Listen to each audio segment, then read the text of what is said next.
3 years of silence. 3 years of rejection.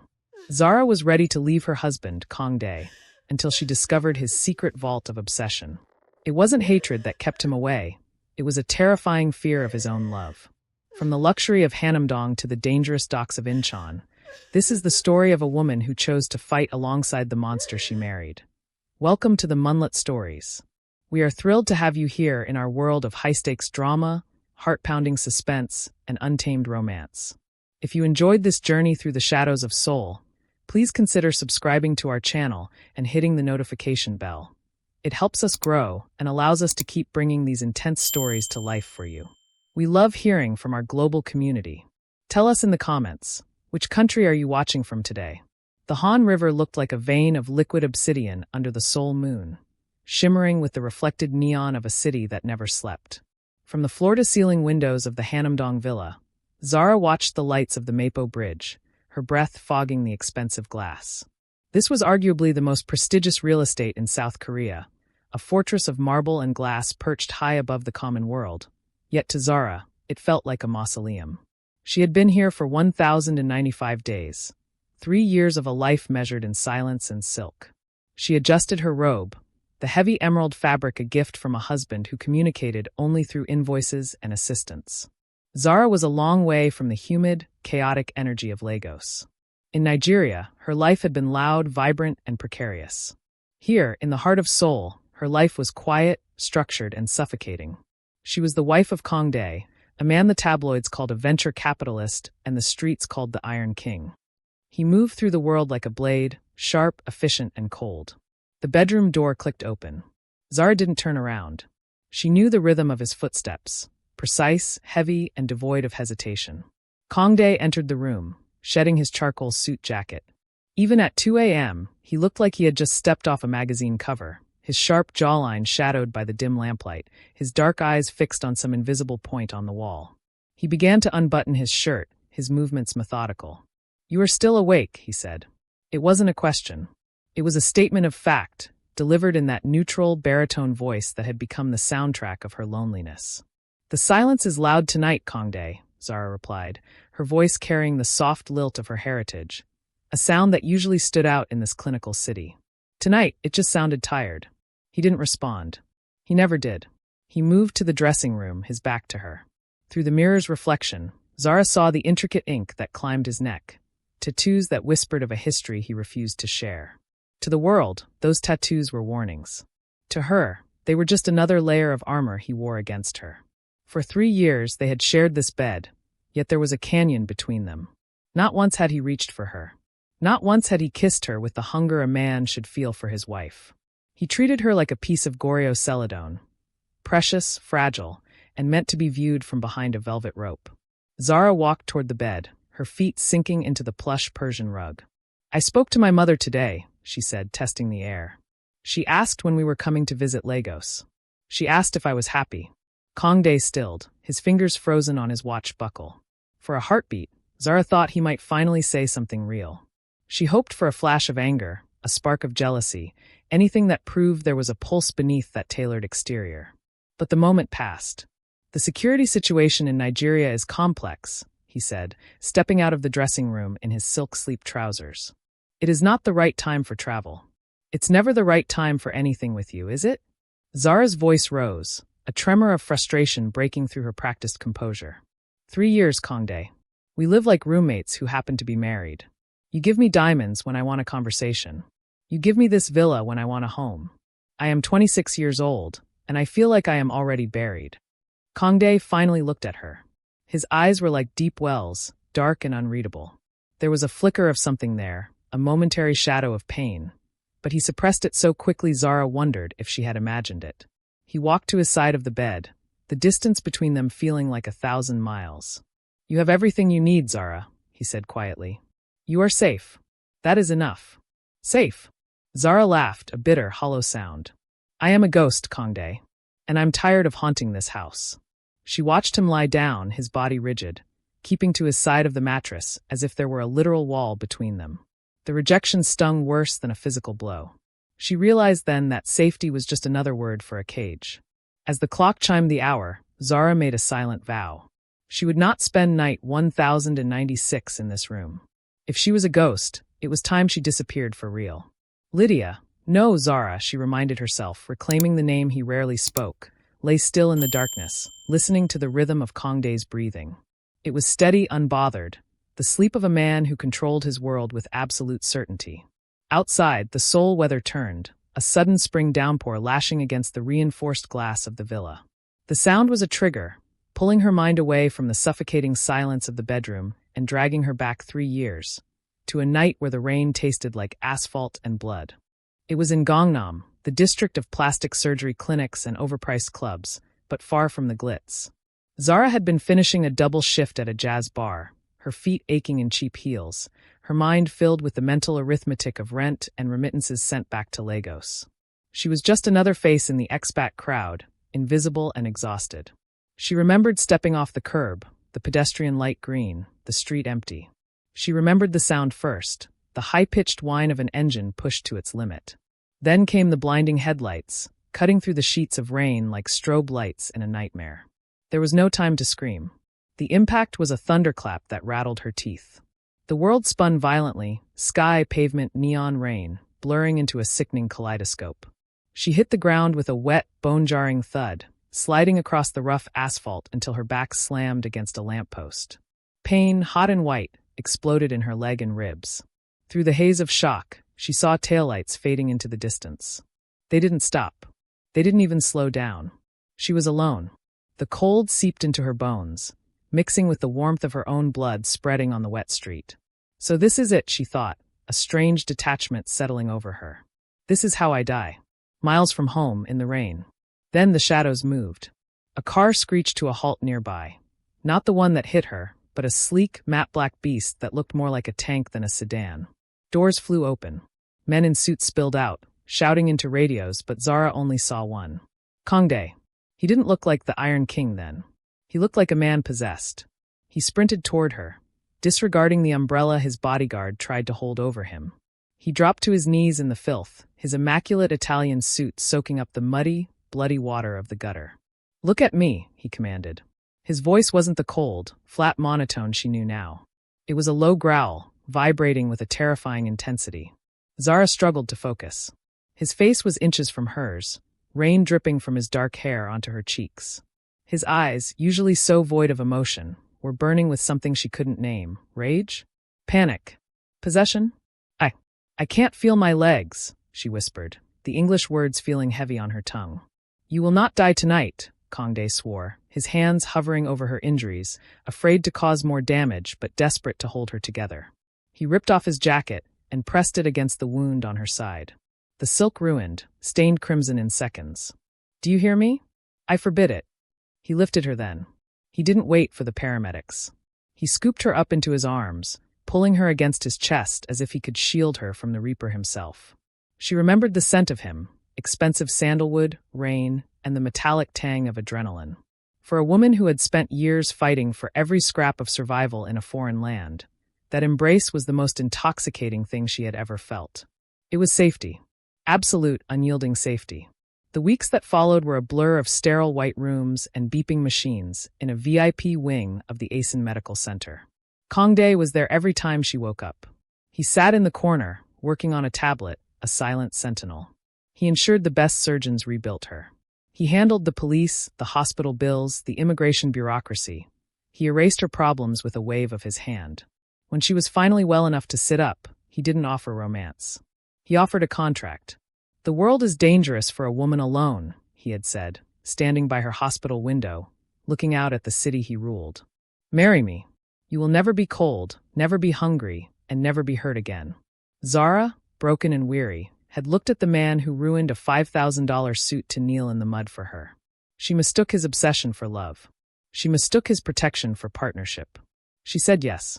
Back in the present, Zara wiped a single tear from her cheek, the memory fading as the rain outside softened. She looked at the man sleeping beside her.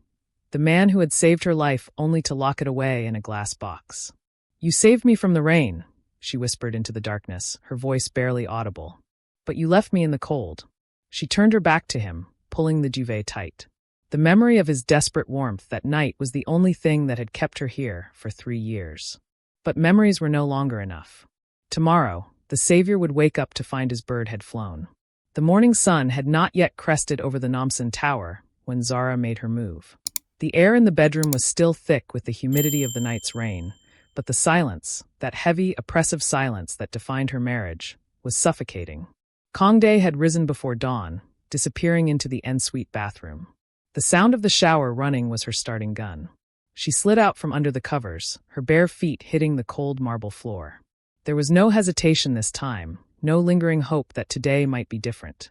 The epiphany of the previous night had calcified into a hard, cold resolve. She dragged her suitcase from the back of the walk-in closet, the leather scraping softly against the floor. It was a Louis Vuitton trunk, a monogrammed beast that cost more than her mother's house in Lagos. Yet as she unzipped it, she felt like she was opening a coffin. Zara moved through the room like a thief, bypassing the rows of silk gowns and cashmere coats Kang-Dae's stylists had filled her wardrobe with. She didn't want the costumes of the Iron King's wife. She dug to the back of the drawers, finding the few things that still felt like her. A pair of worn denim jeans, a faded t-shirt from a Fela Kuti concert, and the silver necklace her grandmother had given her before she left Nigeria. As she folded the denim, her hands trembled, not from fear, but from a sudden, dizzying rush of adrenaline. She had a plan. It was reckless, dangerous, and the only thing that made sense. She would take the discreet service elevator down to the garage, bypass the main security gate by slipping out the staff exit, and hail a taxi to Itaewon. Itaewon. The name alone tasted like freedom. It was the one place in Seoul where the rules of Korean society blurred, a neon-lit melting pot of soldiers, expats, tourists, and drifters. She knew the winding alleys behind the Hamilton Hotel. She knew which bars would let her sit in the back without asking questions. She would blend into the crowd there, just another face in the chaotic tapestry of foreigners. From there, she would find a way to the embassy, get an emergency travel document, and be on a plane to Lagos before Kang-Dae's men could sweep the city. "I would rather starve in Lagos than suffocate here," she whispered to the empty room, tossing a silk blouse onto the floor with a disdainful flick of her wrist. The thought of returning to the struggle, the heat, the traffic, the uncertainty of immigrant life, didn't scare her. Being a struggling immigrant meant she was alive. It meant she was fighting for something. Here, she was just a beautiful obligation, a debt Kang-Dae felt honor-bound to maintain, like a vintage car he kept in the garage but never drove. She reached for the anniversary gift he had given her last week, a platinum watch encrusted with diamonds. She held it for a moment, feeling its cold weight. It was heavy like handcuffs. She dropped it onto the bed. She wouldn't take his money. She wouldn't take his guilt. The shower water stopped. The sudden silence hit the room like a physical blow. Zara froze, a folded shirt clutched to her chest. Her heart hammered against her ribs, a frantic bird trapped in a cage. She heard the glass door of the shower slide open, then the heavy tread of wet feet on tile. She should have moved faster. She should have been gone. The bathroom door swung open, and Kang-Dae stepped out, a towel wrapped low around his waist, steam billowing around him like a fog. He stopped dead. Water dripped from his dark hair onto his broad shoulders, tracing the lines of the scars that marred his torso. Scars from knife fights and bullets, the roadmap of his violent rise to power. His eyes, sharp and instantly alert, swept from the open suitcase to the scattered clothes, finally landing on Zara's face. The air in the room dropped 10 degrees. "Zara," he said, his voice low, lacking the usual polish of his business persona. It sounded rough, confused. "What are you doing?" Zara didn't turn away. She couldn't. If she looked down now, she would lose her nerve. She stood her ground, clutching the faded t-shirt like a shield. "I can't do this anymore, Kang-Dae," she said, her voice shaking but growing stronger with every word. "I can't live like I'm a piece of furniture. I can't be the woman in the tower waiting for you to remember she exists." Kang-Dae stood frozen, his body rigid as stone. For the first time in 3 years, the mask of the Iron King slipped. His jaw clenched, a muscle jumping beneath the skin, and his hands curled into fists at his sides, knuckles white. "You are leaving," he stated, the words sounding foreign in his mouth, as if the concept was impossible to grasp. "I am going home," Zara corrected, tears stinging her eyes. "I deserve a husband, Kang-Dae. Not a warden. Not a guard who watches me from a distance to make sure I don't break." "Zara, don't." It wasn't a command. It was a plea, raw and terrifying, coming from a man who commanded armies of gangsters. She turned back to her suitcase, needing to sever the connection, needing to finish this before her resolve crumbled under the intensity of his gaze. She reached blindly for her passport on the nightstand, her hand shaking so violently that she fumbled. "I'm done being your ghost," she sobbed, her hand sweeping across the surface of the nightstand in her haste. Her fingers caught the edge of a heavy, locked wooden drawer, a compartment she had never seen open. In her frantic state, she pulled too hard, the mechanism snagging. The entire drawer slid out of its housing with a jarring wooden screech, crashing onto the floor between them. The sound was deafening in the tense room. Contents spilled everywhere, papers, leather-bound books, and photographs. Hundreds of them. Zara froze, looking down at the scattered debris of her husband's secret heart, unaware that she had just shattered the lock on Pandora's box. The crash of the drawer hitting the marble floor echoed like a gunshot, but the silence that followed was far more violent. Zara stood frozen, her breath caught in a throat suddenly gone dry. She looked down at the mess she had created. It wasn't just papers or office supplies. It was a deluge of images, a chaotic mosaic of glossy photo paper that covered the space between her bare feet and Kang-Dae's stunned stillness. She took a step back, her heel crushing the corner of a photograph. She looked down, expecting to see illicit intel, blackmail material on rivals, or the bloody receipts of the John Syndicate. Instead, she saw her own face. She crouched, her fingers trembling as she picked up the nearest photo. It was grainy, taken from a distance with a telephoto lens. In it, she was sitting at a small cafe in Hongdae, a place she went when the silence of the villa became too loud. She was laughing, her head thrown back, a cup of foaming latte in her hand. She remembered that day. She had felt so lonely, smiling at a joke the barista made just to feel human. But in the photo, she looked radiant, bathed in a soft, ethereal light. She reached for another. This one was closer. Zara, asleep on the flight from Lagos to Seoul 3 years ago, her mouth slightly open, her head resting against the window. And another. Zara standing on the balcony of the villa, looking out at the Namsan Tower, her silhouette framed by the winter sunset. "You had me followed?" Zara whispered, her voice trembling. "You were spying on me?" Kang-Dae didn't answer. He hadn't moved. The Iron King, who could stare down a boardroom of cutthroat investors or a warehouse full of armed gangsters without blinking, looked as if he had been stripped naked. His chest heaved, the water from his shower still drying on his skin, but his face was pale. "Kang-Dae," she screamed, throwing the photos at him. They fluttered against his bare chest like confetti. "I am your wife. Why do you need stolen pictures of the woman who sleeps in your bed?" He took a step toward her, his hand raising as if to stop her, but he stopped short. "Zara, don't," he rasped, his voice sounding wrecked. "Please, just leave it." But Zara was already reaching for the heaviest object in the pile. It was a journal, bound in worn black leather, the spine cracked from constant use. It looked ancient, something that belonged in a library, not hidden in the drawer of a modern crime lord. She opened it. The pages were filled with dense, jagged Hangul, Korean script written with a heavy hand. The ink bled through the pages in places, as if the writer had pressed down with desperate intensity. Zara's Korean was imperfect, learned in secret from language apps and overhearing the maids, but she knew enough. She knew the dates. Day 12. She smells like cocoa butter and rain. I walked past her door tonight and stood there for an hour. I am a coward. Day 156. The John clan made a move on the Incheon shipments. I had to handle it. My hands were covered in filth when I came home. I watched her sleeping. I wanted to touch her cheek, but I couldn't risk staining her. She is light. I am the shadow that will swallow her. Zara flipped the pages faster, her heart hammering a frantic rhythm against her ribs. The journal wasn't a log of crimes. It was a confession. It was a liturgy of worship and self-loathing. Day 700. I saw her crying today. I bought her the diamond necklace. It didn't stop the tears. I don't know how to stop the tears.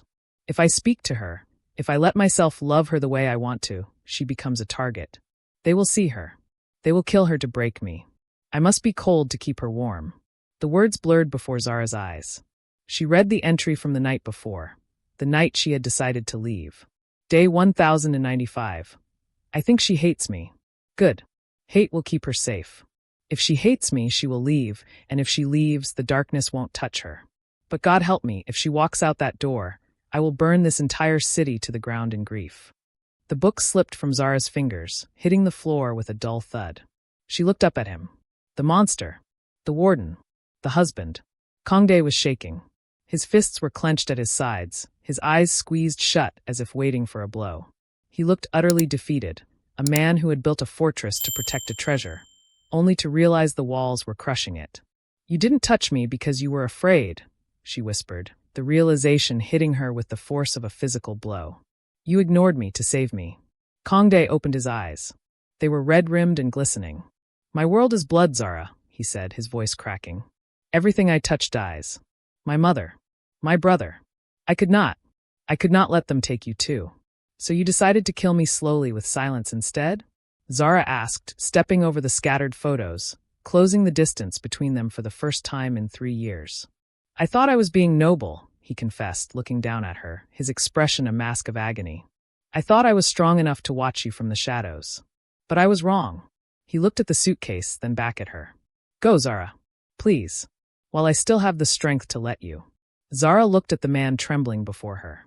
She looked at the journal that held the weight of his silent, terrifying love. She thought of the rain in Gangnam, and the man who had ruined his suit to kneel in the mud. She didn't move toward the door.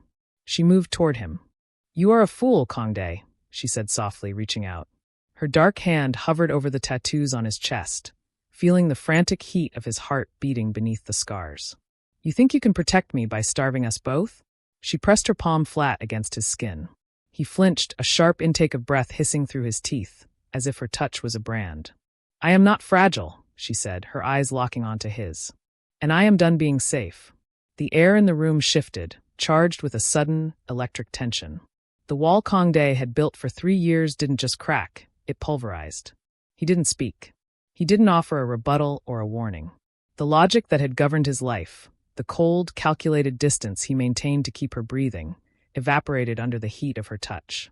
He looked at her hand on his chest, the dark contrast of her skin against his pale, scarred flesh, and something feral woke up behind his eyes. "You chose this," he growled, the sound ripping from his throat like a warning shot. Before Zara could take another breath, he moved. The distance between them, that uncrossable chasm of 3 years, vanished in a blur of motion. His hand shot out, wrapping around the nape of her neck, not gently, but with a desperate, claiming grip. He pulled her to him, the collision of their bodies knocking the air from her lungs. "Kang-Dae." Her voice was swallowed by his mouth. It wasn't a kiss. It was a siege. It was 3 years of starvation ending in a violent feast. His lips were hard, demanding, tasting of mint and the salt of the tears she hadn't realized she was shedding. There was no hesitation now, no careful choreography of the Iron King. There was only a man who had been denying himself water while standing in a river. Zara met him with equal force. She didn't shrink away, she surged into him. Her hands clawed at his bare shoulders, her nails digging in, anchoring herself against the storm she had unleashed. She felt the vibration of a groan in his chest, a sound of pure, unadulterated need that shattered the last of her restraint. He walked her backward, their movements uncoordinated and frantic, until her legs hit the edge of the bed. He didn't stop. He followed her down, his weight a heavy, grounding reality that finally erased the feeling of being a ghost. The silk sheets, usually so cold and perfect, twisted beneath them, becoming the chaotic battleground of their reunion. "Look at me," he commanded, pulling back just an inch, his breathing ragged. His eyes were blown wide, dark pupils swallowing the iris, searching her face with a terrifying intensity. "I need to see you. All of you." "I'm right here," Zara whispered, her hands framing his face, feeling the sharp angle of his jaw, the tension in every muscle. "I've been here the whole time." He kissed her again, but the rhythm changed. The frantic violence bled into a deep, aching rhythm of worship. His hands, rough with calluses from guns and violence, mapped her body with a reverence that made her tremble. He touched her as if she were a holy relic he had been forbidden to handle, tracing the curve of her hip, the line of her ribs, the scar on her knee from the accident that brought them together. Clothes were discarded, unnecessary barriers thrown into the darkness. Skin met skin, hot and damp. The friction was electric, a sensory overload that made the world outside the villa cease to exist. There was no soul, no John Syndicate, no Lagos. There was only the heat of his skin against hers, the scent of sandalwood, and the sound of their names being whispered like prayers in the dark. Kang-Dae moved over her, his body a cage she never wanted to leave. The distance of 3 years evaporated in a single moment. It was a fusion, a reclaiming. He held her with a rhythmic desperation, trying to erase every lonely night, every silent breakfast, every moment he had forced himself to look away. Mine, he gritted out against her neck, his teeth grazing her pulse point. You are mine, Zara. You always were. I know, she gasped, wrapping her arms around him, pulling him closer. I know. The night dissolved into a blur of shadows and heated skin.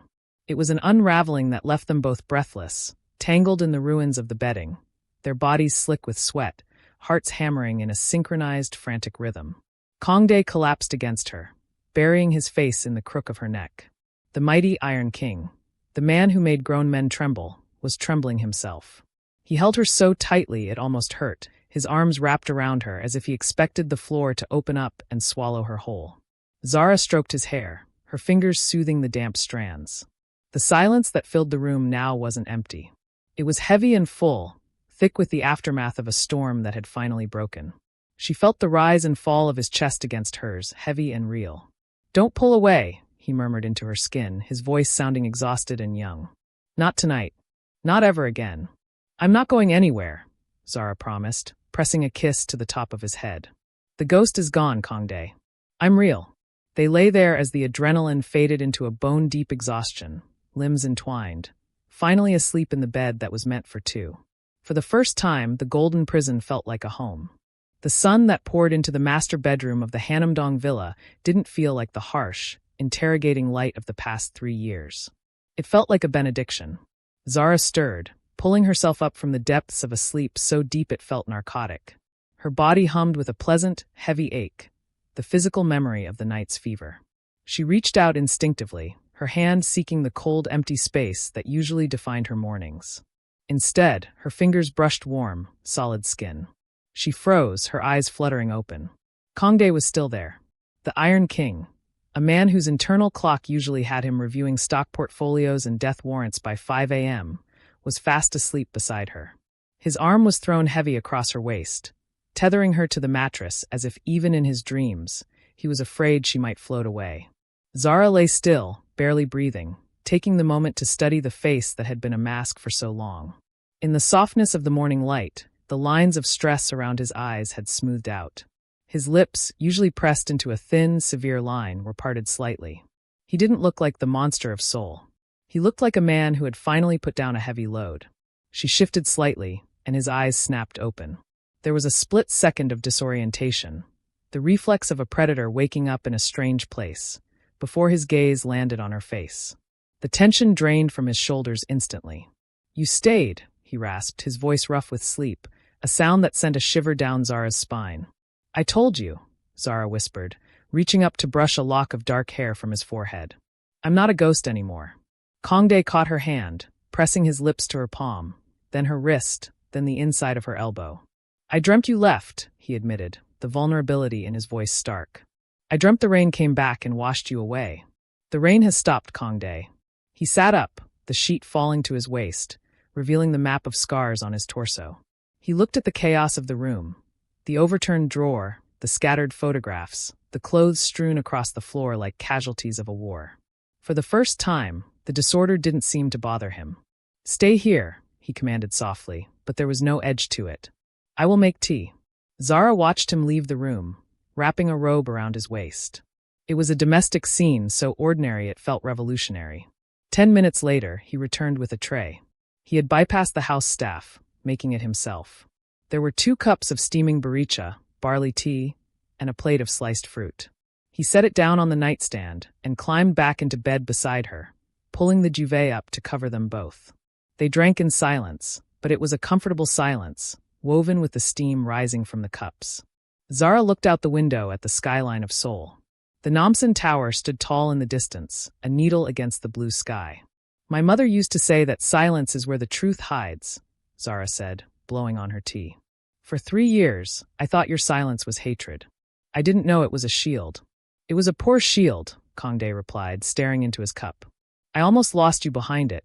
I thought if I gave you everything money could buy, you wouldn't notice I wasn't giving you myself.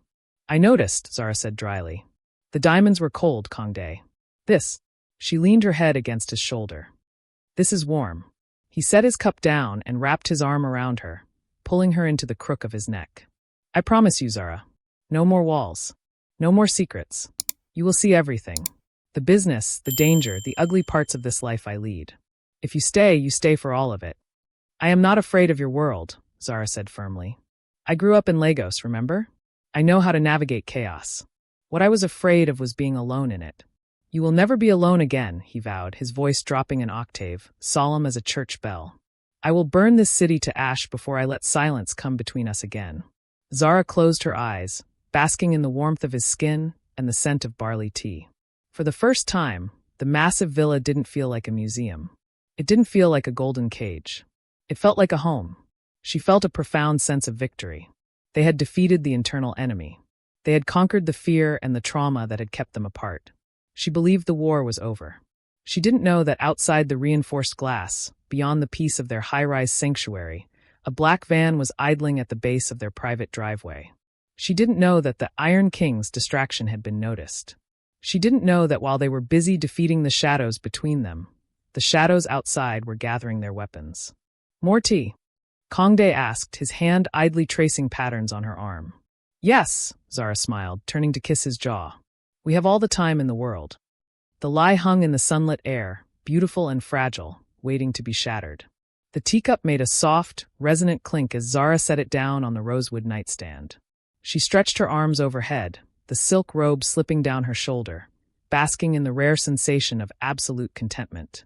The morning light caught the diamond dust in the air, turning the master bedroom into a kaleidoscope of gold and white. I could get used to this, she murmured, turning to look at Kang-Dae. He was watching her, a lazy smile playing on his lips, an expression so foreign to the Iron King that it made him look 10 years younger. He opened his mouth to speak, perhaps to offer another promise, perhaps to tell her she was beautiful. But the words never came. In the fraction of a second before the world ended, Kang-Dae's expression shifted.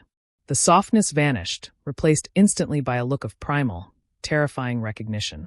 His eyes darted to the window, his pupils contracting to pinpoints. He didn't scream. He didn't gasp. He moved with a speed that defied physics. Down! The command was a guttural roar, ripping through the tranquility. Before Zara's brain could process the change, Kang-Dae launched himself across the bed. His heavy frame slammed into her, driving the air from her lungs, tackling her flat against the mattress. Then the sky fell in. The floor-to-ceiling windows, 3 inches of reinforced, bullet-resistant glass meant to withstand a siege, didn't just break, they vaporized. A deafening boom shook the villa to its foundations, the sound so loud it felt like a physical blow to the chest. A shockwave of heat and pressure swept over the bed, followed instantly by a glittering tsunami of glass shards.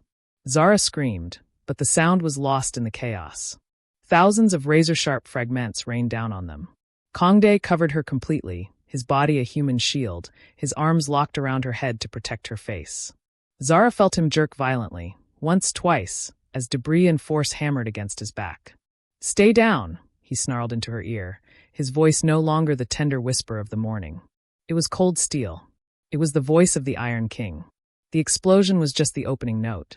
Following the breach, the terrifying thwip-thwip-thwip of suppressed automatic fire tore through the open hole in their home. Bullets shredded the luxury that surrounded them. The duvet erupted in plumes of feathers. The rosewood nightstand splintered. The expensive artwork on the far wall disintegrated into confetti. The John Syndicate had not come to talk. They had come to erase. Zara pressed her face into the silk sheets, her heart hammering against her ribs like a trapped bird. The smell of ozone, pulverized drywall, and something metallic, blood, filled her nose. Terror, cold and paralyzing, flooded her veins. This wasn't a movie. This was the reality she had naively claimed she wasn't afraid of just minutes ago. Move. Now! Kang-Dae didn't give her time to panic. He grabbed her arm, his grip bruising, and dragged her off the bed. They hit the floor, crawling on hands and knees through a carpet of broken glass. Zara felt a shard slice into her palm, a sharp sting of pain, but she scrambled forward, fueled by the adrenaline of survival. Keep your head down. Do not look up, Kang-Dae commanded, positioning himself between her and the gaping maw of the window where death was pouring in. He reached under the bed frame, his hand finding a hidden latch. A panel popped open, revealing a matte black Glock. He racked the slide in one fluid motion, the sound mechanical and lethal. He wasn't the lover who had worshipped her body an hour ago. He was a weapon. His face was a mask of concentrated violence, blood from a gash on his forehead streaming down into his eye, but he didn't blink. He fired 3 shots blindly over the edge of the bed toward the window to suppress their attackers, the loud cracks of the pistol ringing in Zara's ears. They used a drone charge to breach the glass, he analyzed, speaking to himself but loud enough for her to hear.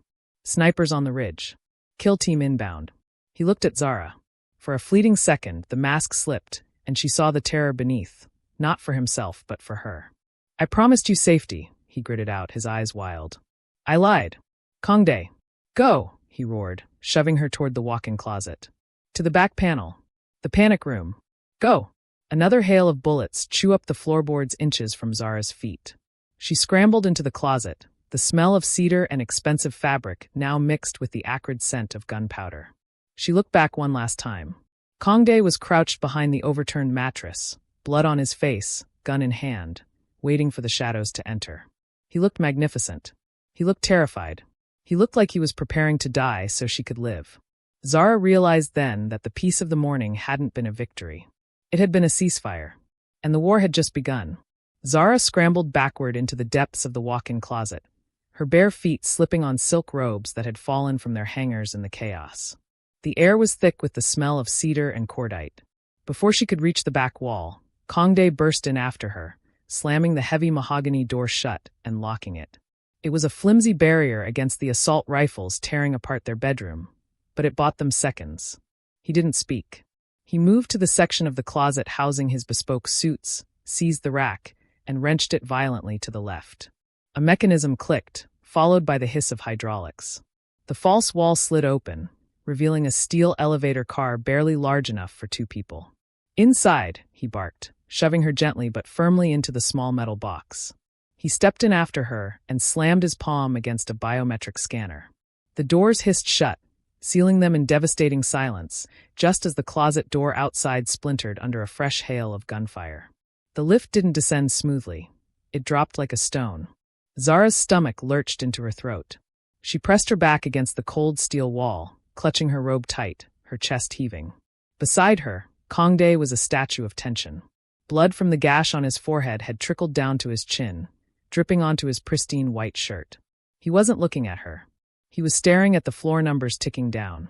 B1, B2, B3. They were descending deep into the bedrock of Seoul. Kang-Dae, Zara whispered, her voice trembling. Your head. He didn't answer. He was muttering to himself in Korean, a stream of rapid-fire curses that sounded like an incantation against his own failure. The lift slowed and opened with a soft chime that felt obscenely polite given the violence above. They stepped out into a space that looked nothing like a home. It was a windowless, concrete fortress bathed in the sterile blue glow of server racks and monitors. One wall was lined with military-grade weapons. Another was a bank of high-definition screens showing every angle of the villa above. It was a command center. It was a tomb. Kang-Dae walked to the center console, his hands shaking as he keyed in a sequence of commands. On the main screen, the feed from the master bedroom flickered to life. Zara gasped, her hand flying to her mouth. The room where they had just made love, the room where they had whispered promises over tea, was gone. It was a ruin of feathers, glass, and drywall. 3 men in tactical gear were moving through the debris, their boots crushing the remnants of the life Zara and Kang-Dae had tried to build. They were checking the bathroom, the closet, firing into the furniture. They aren't stealing, Kang-Dae said, his voice hollow, stripped of all its iron. They aren't looking for the safe. They are looking for bodies. He turned away from the screen, bracing his hands against the metal desk, hanging his head low. His shoulders began to shake. I did this, he whispered. Zara stepped toward him, ignoring the stinging cut on her palm. You didn't shoot the windows, Kang-Dae. The John Syndicate did. No. He spun around, his eyes wild and wide with panic. It was the first time Zara had ever seen true fear in the eyes of the Iron King. Don't you see? For 3 years, they couldn't touch me. For 3 years, I was a ghost. I was unpredictable. I was focused. He paced the small room, wiping the blood from his face with a violent smear of his hand. Last night, I let you in. I stopped watching the feeds. I stopped checking the perimeter. I slept, Zara. I actually slept. He laughed, a jagged, broken sound. And they knew. The moment I let my guard down, the moment I let myself be a husband instead of a warlord, they struck. I exposed you. I turned you into a target. He looked at her, and the agony in his expression broke her heart. My love is a curse, Zara. I told you. I told you I would destroy you. Stop it, Zara said, her voice sharp in the sterile room. I have to get you out, he continued, ignoring her, his mind racing through exit strategies. There is a tunnel that leads to the sewage system. It connects to a safe house in Busan. You will go there. I will stay and draw them out. No, this isn't a negotiation, Kang-Dae shouted, slamming his fist onto the metal desk. The sound rang out like a gunshot. They want me, but they will use you to get to me. You are the weakness, Zara. You are the crack in the armor. The words hung in the air, cruel and true. But Zara didn't flinch. She looked at the man who was trying to push her away to save her, the man who was terrified not of death, but of losing her. She saw the Nigerian grit she had buried under silk robes for 3 years bubbling up. I am not a weakness, she said, stepping into his space, forcing him to look at her. I am not a damsel you shove down a sewage pipe while you play the martyr. She reached out and grabbed his face, smearing his own blood on her fingers. Look at the screens, Kang-Dae. They are already inside. The time for hiding is over. You made me your wife. You made me your partner last night. So stop treating me like baggage. Kang-Dae stared at her, his chest heaving, the panic slowly warring with something else. Admiration? Disbelief? You don't know what you're asking, he whispered. I'm not asking, Zara said, turning to the wall of weapons. She picked up a heavy matte black pistol, checking the weight of it in her hand. It felt cold, deadly, and necessary. I'm telling you, we survived this. Together. Kang-Dae watched her, the Iron King, warring with the husband. Slowly, the shaking in his hands stopped. The panic in his eyes hardened into a cold, lethal resolve. He realized he couldn't send her away. She wouldn't go. And God help him, he didn't want her to go. Together, he agreed, reaching for a rifle on the wall. The word sounded like a vow and a death sentence all at once. The word together hung in the air, fragile as smoke. Kang-Dae stared at the matte black pistol in Zara's hand, his eyes tracking the way her fingers naturally found the grip. But as the adrenaline of the initial breach settled into the cold logic of a tactician, his resolve to keep her by his side crumbled under the weight of his fear. He stepped forward, his hand closing over the barrel of her weapon, pushing it down gently but firmly. No, he corrected himself, shaking his head. I cannot do it.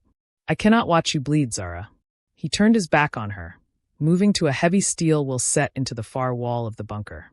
With a grunt of exertion, he spun it. The pneumatic hiss of a seal breaking echoed through the room as a hidden blast door ground open, revealing a dark, damp tunnel that smelled of earth and old concrete. This leads to the old metro lines, Kang-Dae said, his voice clipped and professional, reverting to the Iron King persona to mask his terror. There is a car waiting 2 miles down. It will take you to the safe house in Busan. My best men are already en route to meet you. He turned back to her, pointing at the dark mouth of the tunnel. Go. Now. Zara didn't move.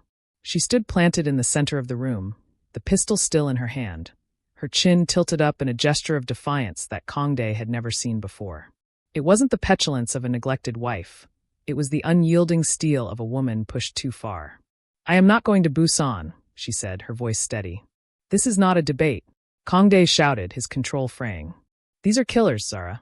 They are not the street thugs you might have seen in Lagos. They are trained assassins. You will freeze. You will hesitate. And you will die. I won't freeze, Zara shot back, her Nigerian fire flaring hot and bright. And I certainly won't run away while you die protecting an empty house. You don't know how to use that. He gestured wildly at the gun. You think because you've seen movies. Zara didn't let him finish. In one fluid motion, she raised the pistol. Her movements were sharp, practiced, and terrifyingly efficient. She ejected the magazine, checked the load, slammed it back home, and racked the slide to chamber around. The sound clack-clack was loud and authoritative. She disengaged the safety and held the weapon at a perfect low-ready stance, her finger hovering just outside the trigger guard. Kang-Dae froze, his mouth slightly open. The silence in the bunker was absolute. You think I spent the last 3 years just drinking tea and shopping for shoes? Zara asked, her eyes blazing. I was lonely, Kang-Dae. I was going out of my mind in that golden cage. I needed something to focus on. Something that made me feel powerful when you made me feel invisible. She took a step toward him. Every Tuesday and Thursday, while you were at board meetings, I went to the underground range in Itaewon. The one behind the noodle shop. I fired 500 rounds a week. I learned to shoot. I learned to reload. I learned to stop shaking. Kang-Dae stared at her as if seeing a stranger. He looked at the confident set of her shoulders, the lethal familiarity she had with the weapon. He had married a beautiful bird, thinking he needed to build a cage to keep her safe. He hadn't realized that inside the cage, the bird had grown talons. You. He struggled for words. You prepared for this? I prepared for the day I might have to save myself, she corrected. Because my husband was too busy saving the world to look at me. She closed the distance between them, reaching out with her free hand to grab the lapel of his ruined shirt. But today, I am not saving myself. I am saving us. We just started this, Kang-Dae. We just started living this morning. I am not letting a bunch of gangsters take that away from me. Zara, he breathed, a mixture of awe and fear in his eyes. I am your partner, not your prisoner, she said fiercely. So you have two choices, Iron King. You can waste time trying to shove me down that tunnel, or you can give me a spare magazine and tell me where to shoot. Kang-Dae looked at the tunnel, then back at his wife. He saw the fire in her eyes, a fire that matched his own. He realized that sending her away would kill her spirit just as surely as a bullet would kill her body. If they were going to die, they would die standing. If they were going to live, they would live as equals. He let out a long, ragged breath and nodded. Aim for the center mass, he said, turning back to the wall of weapons. He grabbed a tactical vest and tossed it to her. And stay behind me. Beside you, Zara corrected, catching the vest. Kang-Dae paused, then a small, dangerous smile touched his lips. The smile of a man who realized he wasn't fighting alone anymore. Beside me, he agreed. He grabbed an assault rifle, checked the sights, and hit the button to call the elevator back down. Let's go take our home back. The secret tunnel didn't lead to freedom. It led to war. The sleek, armored sedan burst from the concealed exit miles away from the smoking ruins of the Hannam-dong villa. But Kang-Dae didn't turn toward the highway south to Busan. He spun the wheel hard to the west, toward the coast. Toward Incheon. The John Syndicate operates out of Terminal 4, he said, his voice cold, stripping away the panic of the bunker. If they are attacking my home, their leadership will be watching from their throne room. We don't wait for them to reload. We cut the head off the snake. Zara sat in the passenger seat, checking the magazine of her pistol for the third time. Her hands weren't shaking anymore. The fear had calcified into a cold, hard focus. A survival instinct honed on the streets of Lagos and sharpened in the firing ranges of Seoul. The drive was a blur of speed and silence. When they arrived at the Incheon warehouse district, the air smelled of salt, rust, and impending violence. The massive shipping containers created a labyrinth of steel shadows under the industrial floodlights. Kang-Dae's loyal enforcement team was already there, a dozen men in dark suits engaging the John perimeter. Stay close, Kang-Dae commanded, kicking the car door open. Do not engage unless you have a clear line. Beside you, Zara reminded him, stepping out into the chaos. The night erupted. The sound of gunfire in the open air was different than in the movies. It was a series of sharp, cracking whips that echoed off the metal containers. Kang-Dae moved through the battlefield like a wraith. He was efficient, brutal, and terrifying. He dropped two guards before they could even raise their weapons, moving with a fluid grace that was almost beautiful in its lethality. Zara kept pace. She didn't fire wildly. She moved as she had practiced, keeping her profile low, scanning the angles Kang-Dae missed. She felt a strange dissociation, as if the woman who drank tea and wore silk robes was gone, replaced by this creature of adrenaline and gunpowder. They breached the main warehouse. It was a cavernous space filled with crates and machinery. The resistance stiffened. Bullets sparked against the concrete pillars they used for cover. Their flanking left. Kang-Dae shouted, popping out to suppress a group of shooters on the catwalk. He was fighting like a man possessed, drawing all the fire, making himself the target to keep the heat off Zara. He took down one man, then another, pushing forward with a reckless aggression that left him exposed. He reloaded, discarding his empty magazine, his focus locked on the catwalk. He didn't see the shadow detach itself from a stack of crates to his right. It was a professional assassin, a ghost in tactical gear moving silently across the concrete. He raised a suppressed submachine gun, aiming directly at Kang-Dae's unprotected flank. The Iron King was 1 second away from execution. Zara didn't scream a warning. A scream takes breath. A scream takes time. She swiveled, planting her feet exactly as the instructor in Itaewon had taught her. Breath in. Breath out. Squeeze. The pistol in her hand bucked, once, twice. The shots rang out, distinct and sharp over the din of the battle. The assassin jerked violently, his weapon discharging harmlessly into the floor as he collapsed, a puppet with its strings cut. Kang-Dae spun around, weapon raised, searching for the threat. He saw the body on the floor, inches from where he stood. He saw the smoking gun. Then he looked up. He saw Zara. She stood amidst the smoke and noise, her hair wild, her face streaked with grime, her pistol held in a perfect, steady grip. She wasn't cowering. She wasn't crying. She was scanning the room for the next target. In that frozen millisecond, the dynamic of their entire marriage shattered and reformed. Kang-Dae had spent 3 years terrified that Zara was a vase of fragile glass that would shatter at the first sign of violence. He had treated her like a weakness, a liability to be hidden away. He realized now, looking at the fierce set of her jaw and the fire in her eyes, that he had been wrong. She wasn't his weakness. She was his equal. He wasn't looking at a victim. He was looking at a queen. The realization hit him harder than a bullet. A fierce, terrifying pride surged through him, hotter than the adrenaline. Clear, Zara called out, her voice cutting through the ringing in his ears. She looked at him, her eyes wide but steady. Are you hit? Kang-Dae lowered his weapon slightly, a dark, dangerous smile spreading across his face. A smile that promised death to anyone who dared touch her. No, he said, his voice rough with awe. I am not hit. He stepped over the body of the man who would have killed him, moving to Zara's side. He didn't shield her this time. He stood shoulder to shoulder with her, two predators facing the darkness together. Let's finish this, he said. Lead the way, husband, Zara replied. They moved forward into the depths of the warehouse, not as protector and protected, but as the king and queen of the Seoul underworld, coming to claim their throne. The dawn over Seoul did not come softly. It bled into the sky in streaks of violent violet and bruised orange, a reflection of the night they had just survived.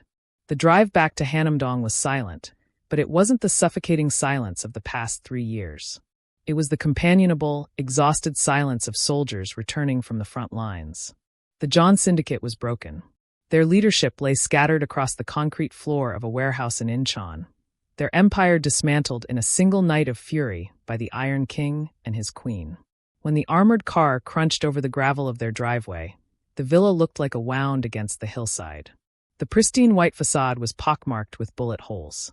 The master bedroom window gaped open like a missing tooth, the wind whistling through the wreckage. It should have been a devastating sight. To the old Kang-Dae, this house was a symbol of his control, his order. But as he stepped out of the car, blood drying on his shirt and soot streaked across his cheekbones, he didn't look at the damage with despair. He looked at it with indifference. The cage was broken, but the prize inside hadn't been stolen. She was standing right next to him. It's a mess, Zara said, her voice raspy from the smoke, leaning against the car door. She held her bruised arm, the adrenaline finally fading into a bone-deep ache. It's just glass and stone, Kang-Dae replied, walking around the car to stand before her. He reached out, his thumb tracing the smudge of gunpowder on her cheek. We can rebuild walls. We cannot rebuild us. They walked inside, ignoring the shocked gasps of the few staff members who had emerged from hiding. They climbed the stairs to the master bedroom, the crunch of broken glass under their boots marking their ascent. The room was a ruin. The cold morning wind blew through the shattered window, swirling the feathers from the decimated mattress. But amidst the debris, the nightstand, miraculously, was still standing. Zara walked over to it. Lying there, untouched by the chaos, was a thick manila envelope. She picked it up. Her hands, which had held a gun with such lethal steadiness hours ago, trembled slightly now. Inside were the divorce papers she had signed 3 days ago. Beneath them was a first-class ticket to Lagos, departing in 4 hours. Kang-Dae watched her from the doorway. He didn't move to stop her. He didn't ask what was in the envelope. He knew. The Iron King knew everything, eventually. He stood still, waiting for the verdict, his body tense. He had won the war against his enemies, but he knew the war for his wife's heart was the only victory that mattered. I was going to leave, Zara said softly, not looking at him. I thought I was invisible to you. I thought I was a ghost haunting your life, something you looked through but never saw. You were never invisible, Kang-Dae said, his voice rough with emotion. He walked toward her, stopping just inches away, careful not to touch her yet, giving her the space to choose. You were blinding. Zara looked up, meeting his dark, intense gaze. I didn't look away because I didn't care, Zara, he confessed, the words tearing out of him. I looked away because you were the sun. I have lived in the dark my whole life. I was terrified that if I looked directly at you, if I let myself need you, I would burn. I would be destroyed. And now? Zara asked, holding the envelope between them. Now I know the truth, Kang-Dae whispered, covering her hands with his own. Living in the dark without you is what destroys me. Zara let out a breath she felt she had been holding for 3 years. She slipped her hands free, pulled a silver lighter from the pocket of the tactical vest she still wore, and flicked it open. The flame danced in the wind, small and defiant. She held the corner of the envelope to the fire. They watched in silence as the paper caught. The divorce petition, the ticket to Lagos, the escape plan. It all curled into black ash, floating away on the wind, drifting out over the city of Seoul. I'm not going back to Lagos, Zara said, dropping the burning remnants onto the stone floor and crushing the flame out with her boot. My home is here, in the shadows, with you. Kang-Dae pulled her into his arms then, burying his face in her hair. It wasn't the desperate, frantic embrace of the panic room. It was the solid, grounding hold of a partner. Then let them come, he vowed against her skin. Let anyone who thinks they can touch us come. We will burn them all. Zara pulled back, looking at her husband. Not the distant warden, but the warrior who had fought for her, and the man who had let her fight beside him. She smiled, a dangerous, beautiful expression that matched the rising sun. We won't just burn them, husband, she corrected, turning to look out the shattered window at the sprawling city below, a kingdom waiting to be ruled. We will own them. Together, the Iron King and his queen stood in the ruins of their old life, ready to build a new empire on the ashes. As the sun fully claims the Seoul horizon, the embers of the past finally grow cold. Zara and Kang-Dae no longer stand as a man and his secret, but as a unified force that the underworld never saw coming. The gilded prison of Hannam-dong is gone, and in its place a new throne has been forged. One built on truth, shared blood, and a love that refused to be silenced. Zara finally understands that she was never his burden. She was his heartbeat. And Kang-Dae has learned that his greatest strength isn't the iron in his name, but the woman standing firmly at his side. In the shadows of a city that never sleeps, their story is no longer a confession whispered in a journal. It is a legend written in fire. The Iron King has found his queen, and for the first time in 3 years, they aren't just surviving. They are truly alive. Thank you for joining us for this episode of the Moonlit Stories. If this story moved you, don't forget to like the video and subscribe to our channel. Your support is the fuel that helps us create more gripping tales of love and betrayal. Before you go, we want to connect with you. Drop a comment below and let us know which country you are watching from. We love seeing how far our stories travel across the globe. Until next time, keep seeking the light within the shadows.